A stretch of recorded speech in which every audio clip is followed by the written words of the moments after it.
Tayyormisiz? Bir zakazimiz kauchuk qoliplarga xudo xolasa klientimiz kelishdi. Qoliplar tayyorlab berdik. Bu yerda ko'rishingiz mumkin, rangi qora, oqi bor. Chunki klientimiz bizga mana shunaqangi o'zlari ishlatgan eski seriyalarni olib kelib berishgandi. Biz buni qaytadan quyib, mana shu qoliplarni boshqatdan quyib berdik. Aka qalay qoliplar? Qoliplar yaxshi endi. Bu rangi nimaga ekan bunaqa ochroq, to'qroq? Ko'pchilik so'raydigan narsa, bu narsa o'zi aka necha martagacha ishlatsa bo'ladi. Mana bu narsa o'sha yangi Eronda haqiqiy eng kачественный seriyasidan chiqqan narsa. Mana qoliplar rangiga ham e'tibor berib ko'rasizlar kuzatuvchilar. Endi aka buni o'zi qayta ishlatishga keladigan bo'lsak, o'zi asli kitobida bu narsa 7 martagacha deyilgan, lekin buni 7 martagacha hech kim ishlatmaydi, biz ham ishlatmaymiz. 4 martagacha qayta ishlatamiz. Siz olib kelib bergan rezinkada yangisi bor edi, eskisi bor edi. Mana shu ko'rib turgan rezinkangiz bu o'zi 2-sort, 3-sortga o'tdi. Mana ular oxiri mana. Mana ular 4-chi qorayib ketganlar bor. Bu oxiri o'zi 4-sort bu.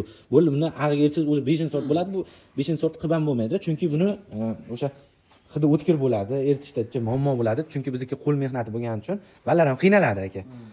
Shunaqa, xudo xolasa mana bu narsalarni yana bir marta qaytadan quydirsangiz bo'laveradi, lekin uni ikkita-uchta qorayib ketgan narsalarni quydirib. Lekin mana uni yana 3-4 martagacha qaytadan quyib beraveramiz, xudo xolasa. Bu birinchisi, yangi granulali holatda. Xudo xolasa, mana shunaqangi xizmat bo'yicha kimga kerak bo'lsa telefon qilaverasizlar. Xudo xolasa pastga nomer qoldirib qo'yamiz.